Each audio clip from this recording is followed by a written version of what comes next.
네, 우리 로마서 1장 같이 보십시다. 로마서 1장 15절과 16절 두 절 읽겠습니다. 15절과 16절.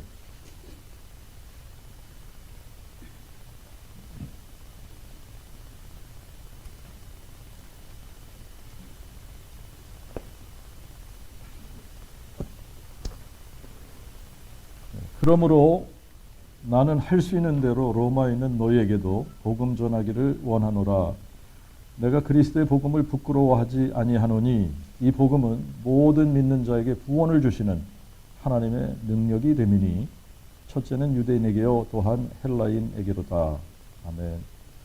우리 고린도전서 1장 21절 한 절 읽겠습니다. 고린도전서 1장 21절.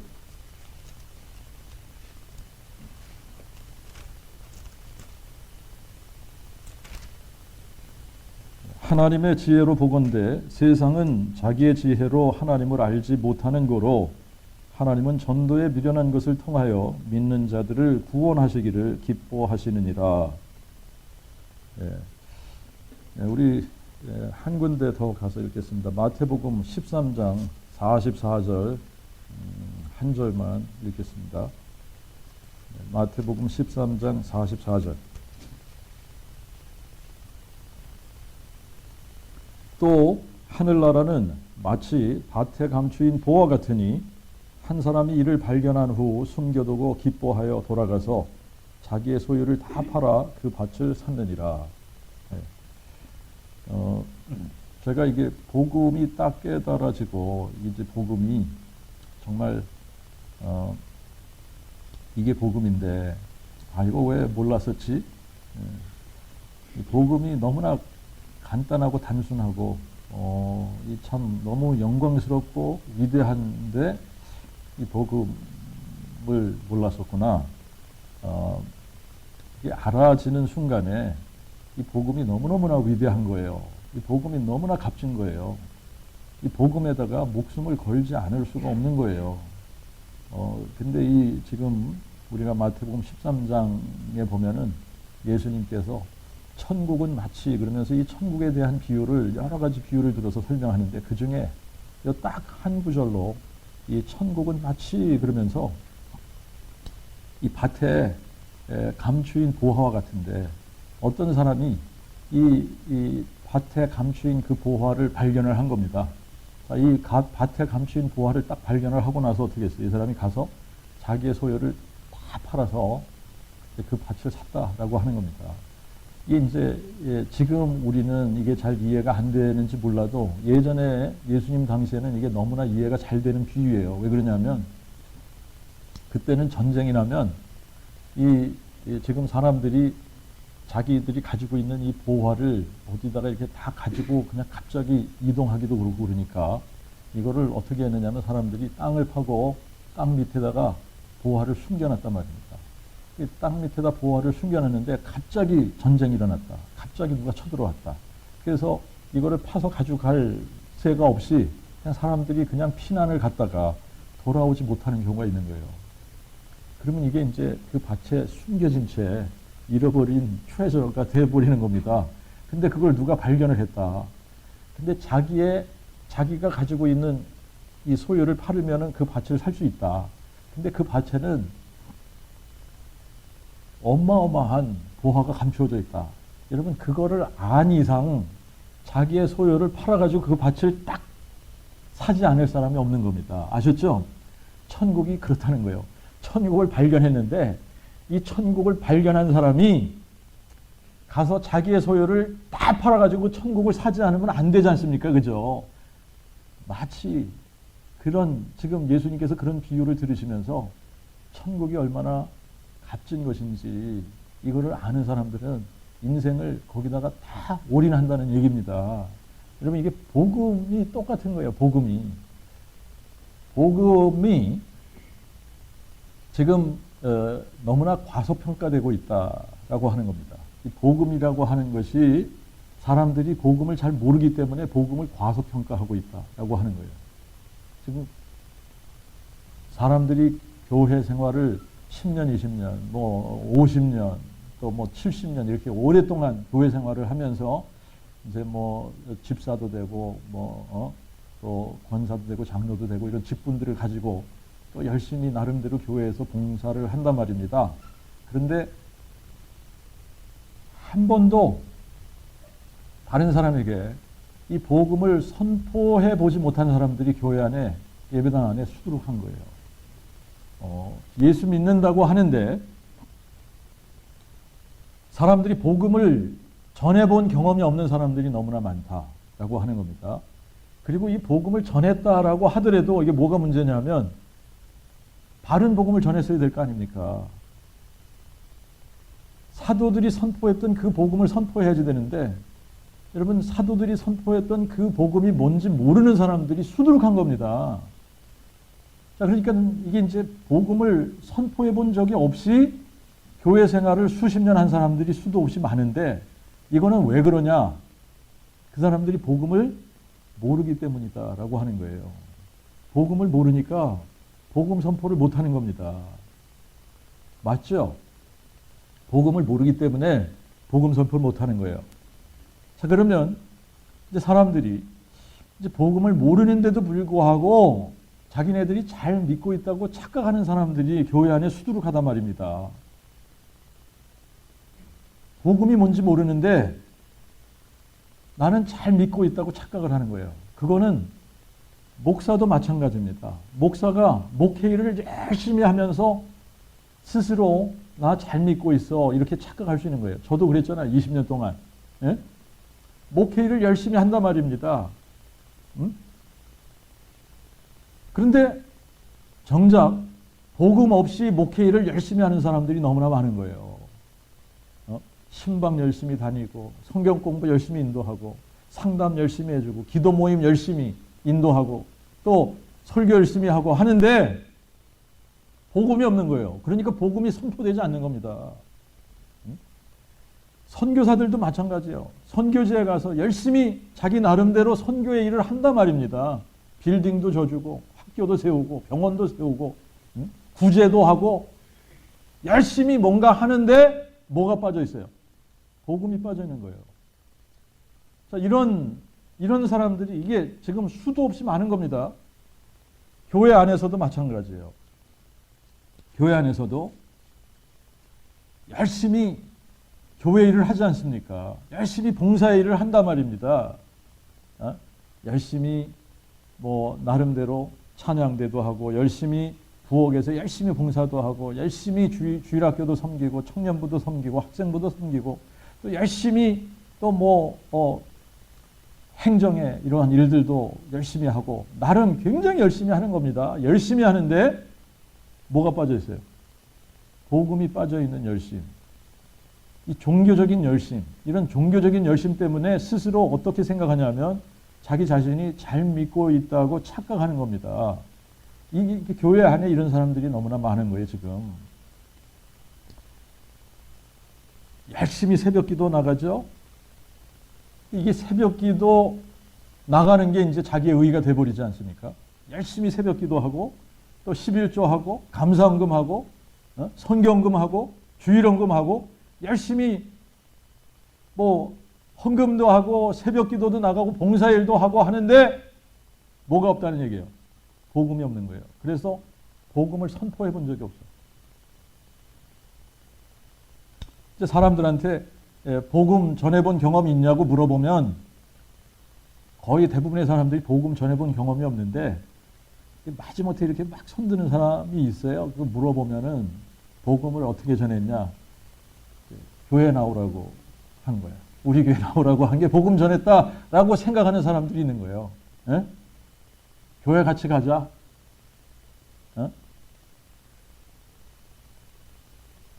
복음 전한 거예요, 그게? 자, 여러분, 이제 이 질문을 해봐야지 됩니다. 왜 복음을 전하지 못하는 거냐? 사람들이 왜 복음 전하지 못하는 거냐? 교회 안에는 굉장히 많은 사람들이 지금 있는데, 이 수두룩하게 이 예배당 안에 모여있는 이 사람들이 왜 자기들의 삶의 영역 속에서 자기네들이 만나는 그 사람들에게 왜 복음 선포를 못하는 거냐? 이유가 뭘까요? 복음을 전하지 못하는 이유. 이유는 너무나 간단해. 복음을 몰라서 못 전하는 거예요. 모르니까 못 전하는 거예요. 여러분, 복음을 모르니까 전하지 못하는 거다라고 하는 겁니다. 간혹 복음을 전한다고 하는 사람들이 있습니다. 저도 그랬지 않습니까? 복음을 전한다고 복음을 전했어요. 그런데 이게 초점이 잘못 맞춰진 복음을 전하는 사람들이 또 거의 대부분이에요. 이 바른 복음을 전하는 사람들이 거의 없다는 얘기입니다.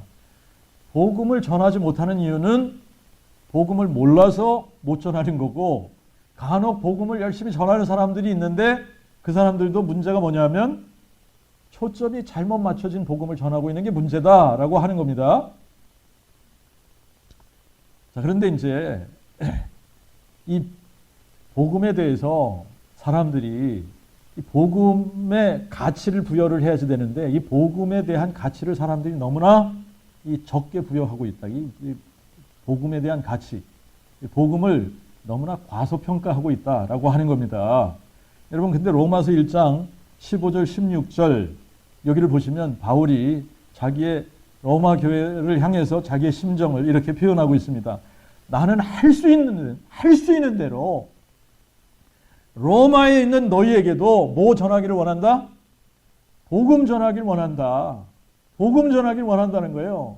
왜 복음 전하기를 원하냐? 내가 그리스도의 복음을 부끄러워하지 아니하노니 이 복음은 모든 믿는 자에게 구원을 주시는 하나님의 능력이 됨이니라. 여러분, 복음이 뭐라는 거예요? 하나님의 능력이라는 거예요. 복음이 하나님의 능력이라는 거예요. 자, 근데 하나님의 능력이 어떤 능력이냐? 죽은 자를 살리는 능력이다라고 하는 겁니다. 믿습니까? 네, 죽은 자를 살리는 능력. 이게 복음의 능력인 거예요. 복음이 죽은 자를 살리는 하나님의 능력이다. 그러면 이게 죽은 자를 살리는 하나님의 능력인데 이거를 아는 사람이라면 여러분 복음 선포 하겠어요? 안 하겠어요? 복음 선포를 해야만 죽은 자가 살아난다고 하면 여러분 이걸 아는 사람이 복음 선포를 할 겁니까? 안 할 겁니까? 이게 너무나 당연한 거예요. 지금 죽은 사람이 앞에 있는데 내가 이 복음을 선포해줘야 이 사람이 살아. 그러면 복음 선포할 거야? 안 할 거야? 당연히 하죠. 근데 그걸 몰라. 그럼 못하는 거예요. 몰라서 못하는 거예요. 몰라서 못하는 거. 자, 고린도전서 1장 21절 읽었는데 거기 가서 보니까 하나님께서 사람들을 살려내는 방법, 영혼을 구원하는 방법, 사람들을 구원하시는 방법이 너무나 단순합니다. 어떻게 하는 거예요? 하나님의 지혜로 보건대 세상은 자기의 지혜로 하나님을 알지 못한다는 겁니다. 그래서 어떻게 해요? 하나님께서 동원하신 방법이 뭐예요? 복음 선포. 여기서 전도에 미련한 것 이랬는데 이걸 뭘로 고치라고 그랬죠? 복음 선포에 미련한 것. 이 복음 선포에 미련한 것을 통하여 믿는 자들을 구원하시기를 기뻐하시느니라. 여러분, 영혼들이 구원을 받으려면 이제 뭐가 선포되어져야 구원이 되느냐면 복음이 선포되어져야 구원을 받는다라고 하는 겁니다. 자, 그런데 사람들이 복음을 선포하지 않고 있다. 이게 문제 아닙니까? 복음을 선포하지 않는 이유가 뭘까? 여러분들이 그냥 논리적으로 생각을 해보면 간단한 겁니다. 답이. 복음 선포하지 않는 이유는 몰라서 선포하지 못하는 거다. 몰라서 선포하지 못하는 거다. 자, 그러면 이제 이런 질문을 하게 되면 이게 사람들이 상당히 기분이 언짢아해요. 이게 자존심 상해합니다. 그래서 굉장히 이제 뭐 인상도 찌푸리고 이렇게 되는데 여러분 여기에서 굉장히 우리가 솔직해야지 되는 부분이에요. 그게 뭐냐면 내가 복음을 모르기 때문에 선포하지 못했습니다. 그러면 모르기 때문에 내가 복음을 선포하지 못했다면 모르는 것을 믿을 수 있다 없다? 몰라도 믿을 수 있어요? 모르는 거 믿을 수 없죠? 여러분들이 이 부분이 정말 솔직해야지 된다는 얘기예요. 모르면 믿을 수 없는 거예요. 모르는 거 어떻게 믿을 겁니까? 에? 모르는데 이 복음을 어떻게 믿어? 그러면 너무나 간단해지는 거예요. 이 복음을 내가 몰라서 전하지 못했어요. 이 복음을 내가 몰라서 못 전했어. 근데 모르는 이 복음을 내가 어떻게 믿을 겁니까? 그러면 너무나 단순해지는데 여기서 사람들 기분이 확 상하는 거야. 몰라서 못 믿었어요. 모르는 거 못 믿는다 그랬죠? 모르는 거 믿을 수가 없는 겁니다. 그러면 믿지 않았으면 구원이 있다 없다. 간단해지는 겁니다. 몰라서 못 전했어요. 몰라서 못 전했어. 그러니까 모르는 것을 믿을 수가 없는 거예요. 믿지 못했으면 구원이 있다 없다. 구원이 있어요 없어요? 확실하게 얘기하십시오 여러분. 이게 내가 모르면 못 믿는 거고 믿지 못했으면 구원이 없는 거예요. 이게 논리가 너무나 간단한데 사람들이 여기서 기분이 상해버리는 거야. 내가 몰라서, 내가 복음을 내가 안 믿었다고? 내가 이렇게 열심히 했는데 안 믿었다고? 내가 이렇게 열심히 새벽기도 나가고 열심히 헌금하고 열심히 봉사일을 했는데 안 믿었다고? 무슨 얘기하고 있는 거야? 내가 안 믿었다니.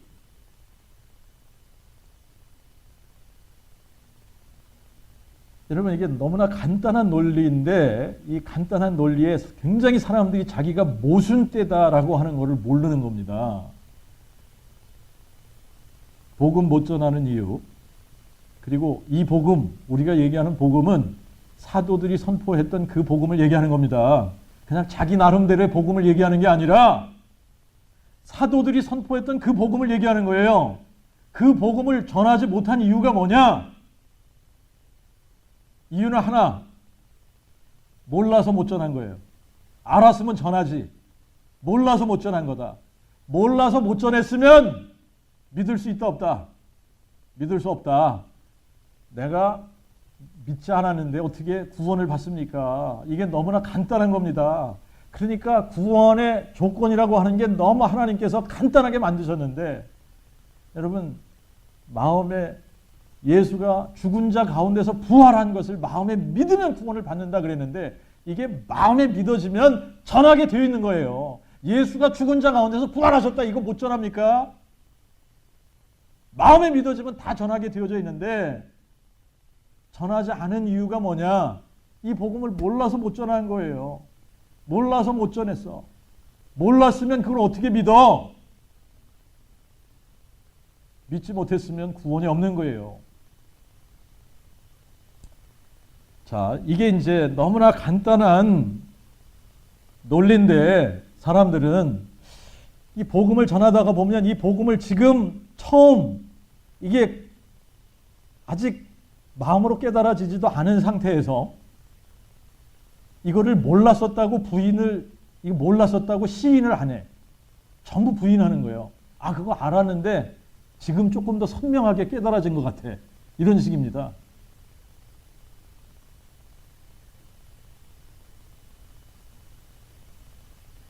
여러분, 이제 이 복음 앞에서 우리가 너무 이게 이제 우리 자신을 이렇게 가리려고 할 필요가 없어요. 모르는 거에 대해서 야, 이건 몰랐었다. 내가 몰라서 못 믿었는데 지금 깨달아졌으니까 내가 지금 믿으면 되는 거지. 지금 믿는 순간에 내가 거듭나는 거예요. 믿습니까? 근데 사람들이 요 자존심을 내세우느라고 이거 인정 못하는 거예요. 내가 안 믿었었다. 내가 몰랐었다. 이거 인정을 못하니까 어떻게 돼? 끝까지 바리새인 하는 거예요. 끝까지. 응? 아, 나 믿었었는데. 아, 나 믿은 거지. 아, 나 복음 알았지. 아, 근데 부활 믿었지. 십자가 안에 다 있는데. 십자가 안에 부활이 포함된다, 안 된다? 안 된다. 십자가 안에는 부활이 포함되지 않습니다. 부활 안에는 십자가 포함될 수 있어. 그렇죠? 근데 십자가 안에 부활이 포함되지 않는 거예요. 자, 이제 이 간단한 논리 앞에 우리가 솔직해져야지 되겠다라고 하는 겁니다. 그런데 복음 선포가 왜 중요하냐? 여러분, 복음 선포가 왜 중요해? 하나님께서 영혼을 구원하는 방법을 어디에 두신 겁니까? 복음 선포에 두신 거예요.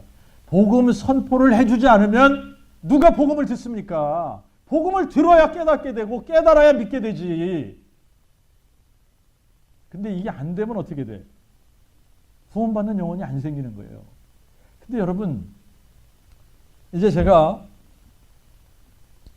신기한 이게 복음을 전하다가 보니까 이게 참 사람들이 이게 이제 신기한 일이지만 여러분, 사람들이 어떠한 거를 들을 때 막 감동을 하느냐면 사람들이 이렇게 간증을 하면 간증에 감동하는 경우가 굉장히 많아요. 그죠? 간증에 감동하는 겁니다. 또 어떤 사람들이 막 자기가 봉사한 일, 막 이런 거를 얘기하면 그런데 감동하는 겁니다.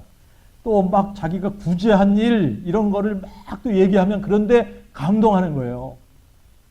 여러분, 사람들이 어떤 일을 위해서 막 자기가 헌신적으로 봉사하고 구제하고 막 이런 일들을 막 얘기하면 이런 것 때문에 사람들이 감동을 먹고 막 거기다가 헌금도 하고 거기 가서 같이 봉사도 하고 자원봉사하고 막 이런 일을 한단 말입니다. 또 자기가 은사 체험한 거, 신비로운 거를 체험한 거, 여러분 이게 거의 다 가짜인데 하나님 만나고 왔다. 가서 하나님 만나고 왔는데 하나님이 이렇게 말씀하시더라. 뭐 이런 얘기 해버리고 그러면 사람들이 감동하고 따라다녀요. 그런데 감동하지 않는 이야기가 있어요. 여러분, 사람들이 아무리 많은 구제를 하고 봉사의 일을 하고 사람들이 아무리 헌신적으로 뭔가를 위해서 일을 한다고 할지라도 사람들이 아무리 많은 영적인 체험을 한다고 할지라도 그런 것 다 갖다가 한쪽에다 올려놓고 예수님이 죽은 자 가운데서 부활하신 것을 한쪽에다 올려놓으면 어떤 게 더 크고 위대한 사건입니까? 부활 사건. 당연히 그래. 근데 이 부활을 선포하면 사람들이 감동할 줄 아는데 부활을 선포하면 사람들이 맹숭맹숭해. 이 부활이 얼마나 위대한가. 정말 예수님이 죽은 자 가운데서 부활하셨다는데 사람들이 이렇게 엄청난 이야기를 해주는데도 부활? 그거 나 아는데. 예수님 부활하신 거 당연한 거 아니야? 감동을 안 해. 여러분, 복음을 선포하면 사람들이 감동할 줄 아는데 감동을 안 해요. 왜 감동을 안 할까? 신기한 일이지만 여러분, 이 세상에서 일어난 그 어떤 사건보다 더 큰 사건이 예수님이 죽은 자 가운데서 부활하셨다, 이 사건인데 여러분, 이 예수님이 죽은 자 가운데서 부활하셨다 그러는데 와! 이러지 않는다는 얘기입니다. 사람들이 막 거기에 감동해서 박수치고 와! 예수님이 부활하셨다고 이렇게 할 줄 알았는데 그게 안 되는 거예요. 그런데 뭐 누가 선교지에 가가지고 어떤 일을 하고 뭐 고아들을 돌보고 뭐 막 이런, 그러면 사람들이 눈물 질질 흘리고 감동하고 말이죠. 이런단 말입니다. 또 한 가지. 여러분, 사람들이 복음을 전하는데 초점이 잘못된데 이 초점을 맞춰서 복음을 전하는. 그래서 예수님이 십자가에 죽으셨다. 예수님이 우리를 위해서 십자가에 죽으셨다. 십자가에 포커스 맞춰서 막 십자가를 전하면 말이죠. 그 십자가 막 예수님이 나를 위해서 십자가에 죽으신 이거를 막 사람들이 생각하면서 또 감동해가지고 막 우는 거야. 그리고 다시 우리가 다시 십자가 앞에서 우리 자신을 헌신하자 그러고 십자가 앞으로 나가자 십자가 이러는데 예수님이 죽은 자 가운데서 부활하셨다 얘기하면 감동이 안 돼. 십자가에서는 감동이 되는데 여러분, 예수님이 십자가에 죽으셨다가 부활하셨다 그러면 더 감동이 돼야지 되는 거예요? 아니에요? 감동돼야지 되는 겁니다. 와, 예수님이 살아나셨구나!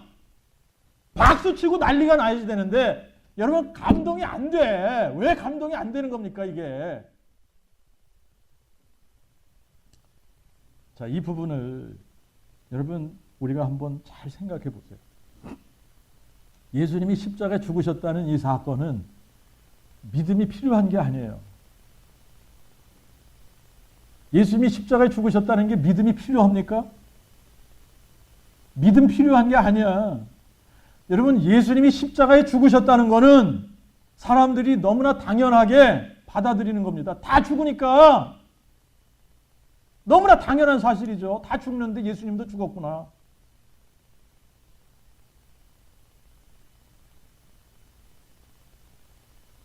그래서 이게 믿음이 필요한 게 아닙니다. 예수님이 십자가에 죽으셨다. 믿으십니까? 믿음이 안 필요해요. 여러분 믿으십니까? 아무리 그래도 믿음 없이도 아는 거야. 예수님 십자가에 죽은 거는.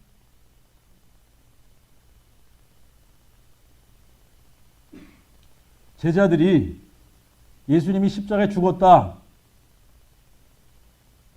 이게 믿음이 필요해요? 믿음이 필요한 겁니까 이게? 에? 제자들에게 예수님이 십자가에 죽으셨다. 믿음이 필요하지 않아요. 너무나 당연한 거야. 근데 뭐가 믿음이 필요한 겁니까? 예수님이 죽은 자 가운데서 살아나셨다 그러는데 거기서는 뭐가 필요해? 믿음이 필요한 거예요. 여러분 어디에 믿음이 필요한가를 우리가 알아야지 되는 거예요. 그러니까 예수님이 나를 위해서 십자가에 죽으셨다. 이거를 하나님께서 복음이라고 얘기하시지 않는 이유가 이거는 믿음이 필요하지 않은 겁니다. 어떤 것에 믿음이 필요한 거냐? 죽은 자가 살아나셨다. 여기에 믿음이 필요한 겁니다. 예수님이 죽었다가 부활하셨다. 이거는 진짜 믿음이 필요한 겁니다. 여러분 제자들도 어떻게 했습니까? 못 믿었잖아요. 죽은 자 가운데서 살아나신 이 예수님을 여자들이 가서 이 소식을 이거를 천사들이 말하는 가서 무덤을 보니까 비었단 말이죠. 근데 천사들이 왜 산 자를 죽은 자 가운데서 찾느냐? 가서 제자들에게 너희들보다 먼저 갈릴리에 가서 가 계실 테니까 갈릴리에 가서 만나라 그래라. 예수님이 죽은 자 가운데서 부활하셨다고 가서 얘기해. 또 다른 복음서에서는 여자들이 부활하신 예수님을 만났지 않습니까? 그죠? 그리고 그냥 막 두렵고 또 기쁜 이 마음들이 같이 동시에 들어가지고 막 달려가서 제자들에게 예수님이 죽은 자가 돼서 부활하셨다고 얘기를 하니까 여러분 믿었어요? 안 믿었어요? 여기에는 믿음이 필요한 겁니다. 죽은 자 가운데서 살아나셨다라고 하는 데는 믿음이 필요한 거예요. 예수님이 십자가에 죽으셨다. 여기에는 믿음이 필요하지 않아. 그런데 예수님이 죽은 자 가운데서 부활하셨다. 여기에는 믿음이 필요한 겁니다. 근데 이거를 선포하지 않는 거예요. 지금 사람들이. 선포하지 않는 이유. 뭐라 그랬어요? 몰라서 선포하지 않고 모르는 거는 믿을 수 없다. 여러분 부활을 선포하다가 보니까 무슨 소리 듣습니까?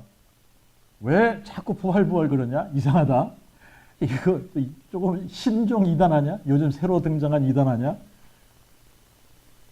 왜 자꾸 부활 그래? 십자가 안에 십자가 사랑으로 다 끝나는 건데.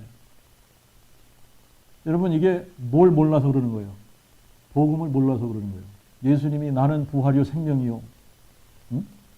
나는 부활이요 생명이요. 나를 믿는 자는 죽어도 살겠고 무릇 살아서 나를 믿는 자는 죽어도 살리라. 내가 이것을 믿느냐? 아니 예수님께서 내가 부활이요 생명인데 너 이거 믿어?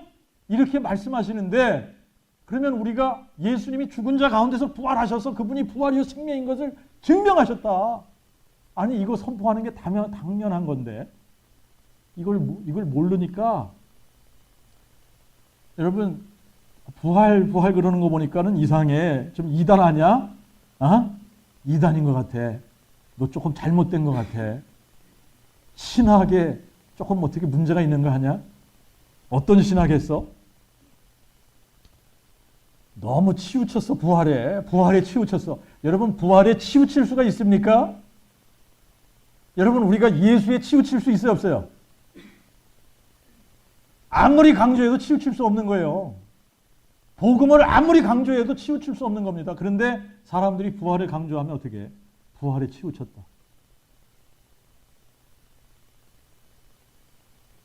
부활에 치우쳤다.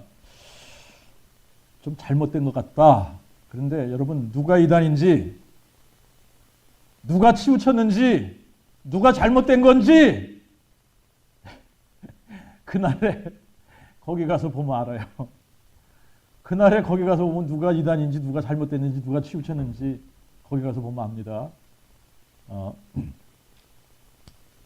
자, 여러분, 예수님께서 제자들을 책망하셨는데 제자들을 책망하실 때 뭘 책망하셨다고 그랬어요? 예수님이 십자가에 죽은 것을 믿지 않았다. 그걸 가지고 책망했습니까? 아니면 죽은 자 가운데서 부활하셨는데 부활하셨다는 얘기 안 믿으니까 그거 책망하신 겁니까? 뭘 책망하셨어요? 부활을 안 믿은 거 책망하셨죠? 그러면 지금도 마찬가지예요, 여러분. 지금도 마찬가지로 예수님께서 책망하는 사람들이 누구겠습니까? 부활을 믿지 못하는 사람들을 책망하는 겁니다. 부활, 예수님이 죽은 자 가운데서 부활하셨다. 이거를 마음에 믿지 못하는 사람들을 예수님께서 책망하시는 거예요. 그런데 사람들이 복음이 이게 깨달아지지 않으니까, 이 복음이 뭔지를 모르니까 이 복음을 과소평가하는 겁니다.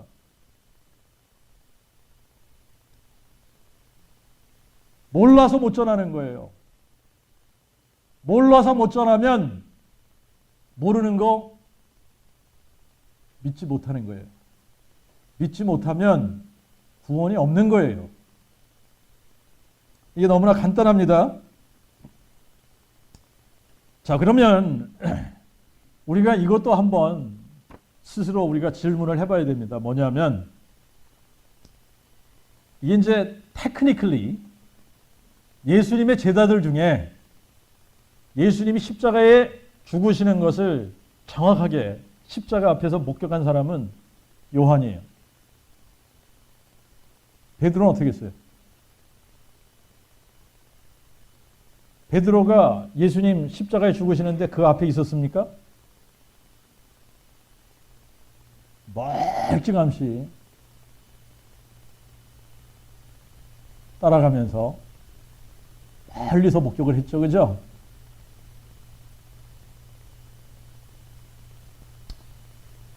다른 제자들에 대해서는 성경이 기록하고 있잖아요. 다른 제자들에 대해서는 베드로처럼 멀찌감치 가면서 예수님을 이 십자가에 못 박히는 장면을 목격을 했는지 어쨌는지 다른 제자들은 어떻게 했다라는 게 기록이 되어져 있지는 않아요. 그러니까 more than likely 숨어 있지는 않았을 거고 예수님 십자가에 달려 죽으시는데 따라가긴 따라갔겠죠. 그냥 행렬에 끼어서 그냥 이렇게 멀리서 멀찌감치 목격을 했겠죠. 그죠? 그런데 이렇게 했다 저렇게 했다 여기에 대해서는 성경이 기록하고 있지 않아요. 근데 예수님 십자가에 죽으셨어. 로마 군병이 옆구리를 창으로 찔렀어요. 그러면 죽은 거예요, 죽은 거. 그래서 죽은 시체 내려다가 장사 지냈단 말입니다. 이게 다 제자들이 몰랐겠습니까? 근데 테크니컬하게 얘기하자면 여러분 정말 예수님이 십자가에 죽으시는 것을 정말 그 앞에서 목격한 사람은 요한밖에 없는데 십자가의 증인은 그러면 정확하게 얘기하자면 제자들이 십자가의 증인이라고 얘기할 수 있는가? 뭐 멀찌감치 목격을 했으면 목격했으니까 예수님 십자가에 달리신 거에 대해서 얘기할 수 있겠죠. 그렇죠? 그런데 그거보다 더 정확한 거는 예수님이 죽은 자 가운데서 부활하셨을 때 이 부활하신 예수님께서 제자들에게 여러 번 나타나셨단 말입니다. 여러 번 나타나신 거예요. 그래서 그 제자들 앞에서 뭐 했어요? 야, 믿기 힘들면 내 손에 못자국을 만져봐. 내 손을 내 옆구리에 넣어봐. 너무나 확실하게 예수님이 죽은 자 가운데서 부활하신 사건을 증명시켜 주셨습니다. 그래서 사도행전 1장 3절 보세요. 사도행전 1장 3절에 뭐라 그랬어요? 고난 받으신 후에 또한 저희에게 확실한 많은 증거로 친히 사심을 나타내사 40일 동안 저희에게 보이시며 하나님 나라의 일을 말씀하십니다. 여러분, 예수님께서 확실한 많은 증거로 친히 자기의 사심을 나타내사, 그러니까 여러 번, 요한복음만 해도 3번 예수님이 나타나신 게 기록이 됐단 말입니다. 어? 그리고 제자들이 보는 앞에서 예수님이 또 승천하셨잖아요. 이걸 다 봤지 않습니까? 그러니까 뭐가 더 정확합니까? 십자가에 못 박힌 사건 아니면 예수님이 죽은 자 가운데서 부활한 사건.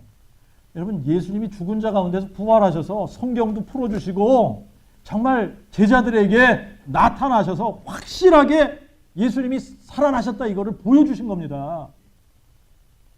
그러니까 제자들이 뭘 전했겠어요? 부활을 증거한 거예요. 여러분, 사도들이 부활을 증거한 겁니다.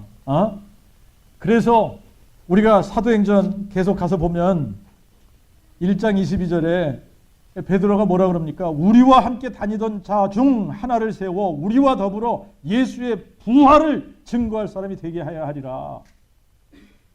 우리랑 같이 뭐 증거할 사람? 부활을 증거할 사람. 여러분, 그런데 보십시오.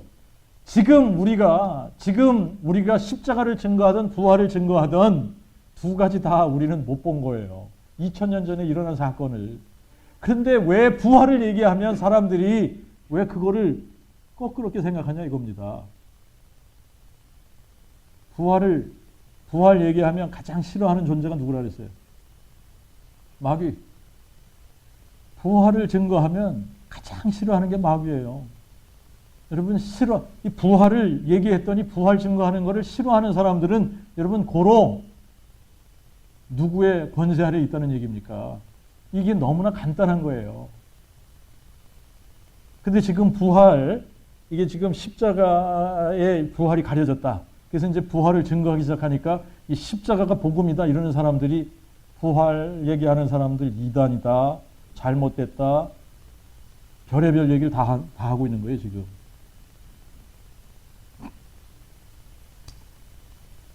여러분, 이 하나님께서 이제 이 구원의 조건으로 딱 하나 세워놓으셨다 그랬죠? 딱 하나. 구원의 조건이 뭡니까? 마음에 예수님이 죽은 자 가운데서 부활하신 것을 마음에 믿는 거예요. 예수님이 죽은 자 가운데서 부활하셨다라고 하는 것을 마음에 믿는 것을 구원의 조건으로 딱 놔두셨는데 이게 왜 그런가? 여러분들이 이게 논리적으로 이게 금방 이해가 되어야 됩니다. 여러분, 부활을 마음에 믿으면 예수를 믿는 거예요. 왜 그러냐면 이 부활 사건으로 예수가 누구다라고 하는 것이 확증이 된 거기 때문에 그래요. 예수님이 죽은 자 가운데서 부활하셨다. 이게 마음에 믿어졌어. 그러면 예수님을 누구로 믿는 겁니까? 전능자 하나님으로 믿는 거예요. 이분이 전능자 하나님인데 사람 되신 분이구나. 이걸 믿는 겁니다. 이분이 다윗의 뿌리인데 다윗의 자손 되신 분이다. 이분이 하나님의 아들 그리스도시다. 이게 마음에 믿어지는 겁니다. 부활이 믿어질 때 그렇다는 얘기예요. 그런데 부활이 마음에 안 믿어지면 어떻게 돼? 부활이 마음에 안 믿어지면, 여러분이 굉장히 중요한 거예요. 부활이 마음에 안 믿어지면 예수 안 믿는 겁니다. 그렇기 때문에 구원의 조건으로 뭘 주셨다는 거예요? 마음에 예수님이 죽은 자 가운데서 부활하신 것을 마음에 믿을 때 구원 받는다는 겁니다. 이게 안 믿어지면 예수 안 믿는 거예요. 그러니까 구원이 없는 거예요. 그런데 이제 사람들이 착각하는 겁니다. 착각. 자기의 종교적인 열심, 이 종교적인 열심 때문에 나 예수 믿었다고. 믿긴 뭘 믿어. 정말 예수를 마음에 믿었으면, 여러분, 예수가 죽은 자 가운데서 부활하셨다. 이 부활하신 예수님을 마음에 믿으면 여러분 어떻게 할 수밖에 없다 그랬죠? 이 복음이 얼마나 위대하고 이게 얼마나 영광스러운가. 여러분, 예수님이 누구시냐가 딱 깨달아지는 순간에 여기다가 우리가 목숨을 걸지 않을 수가 없는 겁니다. 이 엄청나고 위대한 복음. 근데 하나님이 증인을 필요로 하신다. 여러분, 하나님이 전능자, 이 전능자, 예수가 전능자다. 이 전능자 하나님이 사람 되어서 오셨다. 여러분, 이거를 증거하는데 우리가 증인이 된다고 하는 게 얼마나 영광스러운 일인가를 여러분들이 아셔야 되는 거예요. 이 복음이 깨달아지면 복음의 일꾼이 된다. 이 복음의 증인이 된다. 부활의 증인이 된다. 이것처럼 위대하고 영광스러운 일은 없는 겁니다. 근데 사람들이 이게 깨달아지지 않는 거예요. 이게 부활이 마음에 믿어지지 않는 겁니다. 그러니까 나가서 뭘 못 전하는 겁니까? 예수님이 죽은 자 가운데서 부활하셨다. 이거 선포를 못 하는 거예요.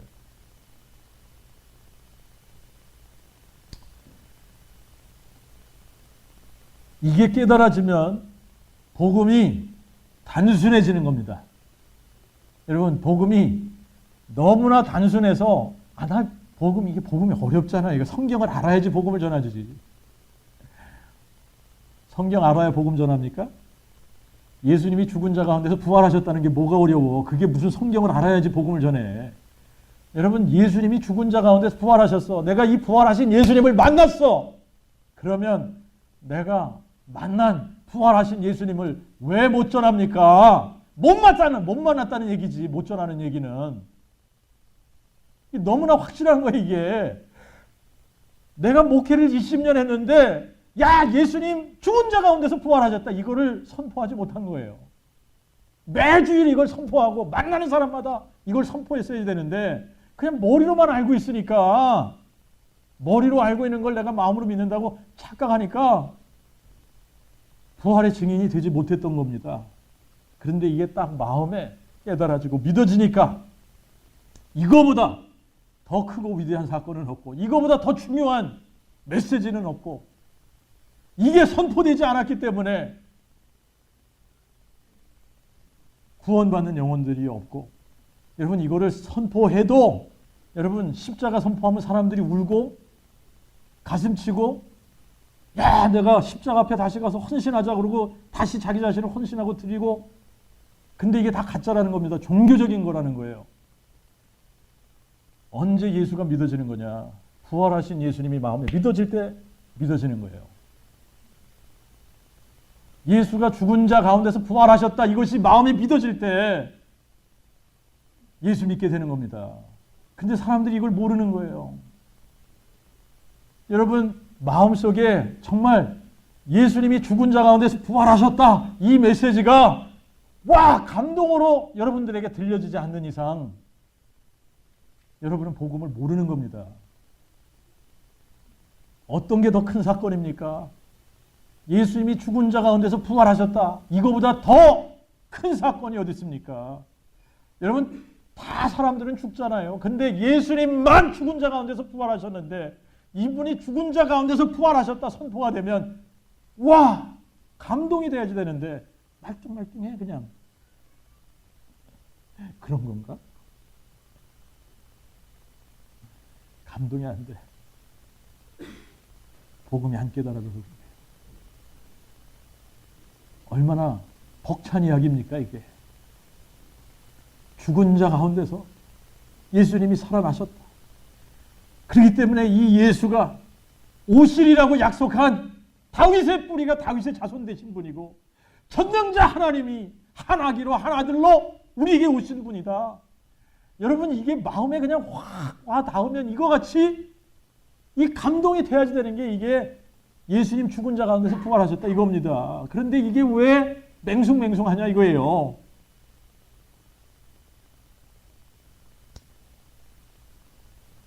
누가 복음을 선포하는 자가 될 겁니까?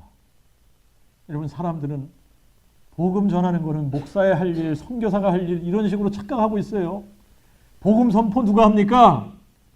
복음이 마음에 믿어진 자가 하는 거예요.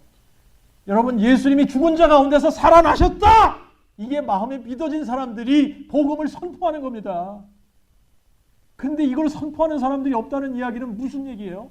지금 이 복음이 깨달아지고 마음에 믿은 사람들이 거의 없다는 얘기예요. 거의 없다. 안타까운 현실입니다, 이게. 안타까운 현실. 우리가 부활의 증인이 되지 못한 이유 딱 하나. 부활을 안 믿어서. 안 믿었으니까. 부활이 마음에 믿어지면 예수님이 누구신지 그냥 믿어지는 거예요. 그냥 믿어지는 거예요. 요한복음 17장 3절에 뭐라 그랬어요? 이 영생은 유일하신 참 하나님과 아버지께서 보내신 예수 그리스도를 아는 것입니다. 예수 그리스도가 누구인지 알 때에 영생이 임하는 거예요. 그런데 이 부활이 마음에 믿어지는 순간 예수가 누군지 아는 겁니다. 예수님이 누군지 알게 되면 이 복음이 얼마나 큰 사건인지 이해가 되는 거예요. 그동안 우리가 복음을 과소평가했구나. 복음을 모르니까, 복음을 모르니까 복음을 과소평가한 겁니다. 그런데 이 복음만이 영혼을 구원하는 하나님의 능력이에요. 이 복음만이 죽은 자를 살리는 하나님의 능력입니다. 복음만이 하나님의 능력인 거예요.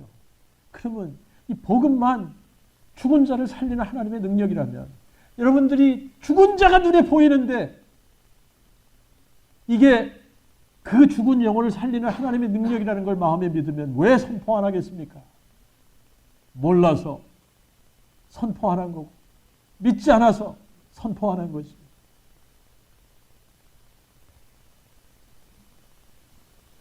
여러분들이 이해하셔야 되는 게 지금 사람들은 잘못된 메시지에 감동하고 여러분 이 복음 예수님이 죽은 자 가운데서 부활하셨다는 이 메시지보다 훨씬 허잡스러운 이야기에 사람들은 감동해.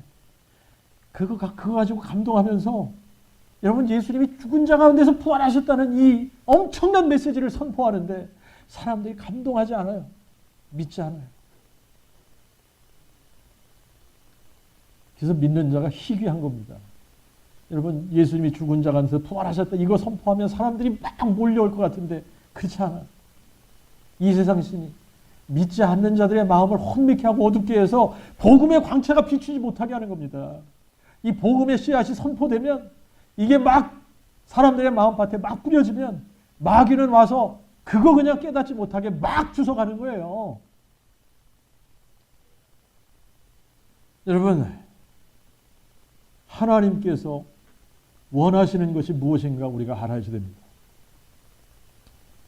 마귀가 가장 싫어하는 것이 복음 선포입니다. 하나님이 가장 기뻐하시는 것이 복음 선포입니다. 그러면 여러분 뭐 할 거예요? 여러분의 인생을 어디다 허비할 겁니까? 이제 여러분들의 남은 인생을 무슨 일을 하든 상관이 없습니다. 그거는 그냥 도구일 뿐이에요. 도구일 뿐이에요. 우리가 하는 일들은 다 도구입니다. 뭐의 도구입니까? 복음 선포의 도구예요. 복음 선포의 도구. 우리가 이 복음을 선포해 줄 때 죽은 영혼들 중에 영생을 받기로 작정한 자들은 다 믿고 주님께 돌아올 줄로 믿습니다. 근데 문제는 누가 이 복음을 선포할 거냐라고 하는 겁니다. 같이 기도하겠습니다.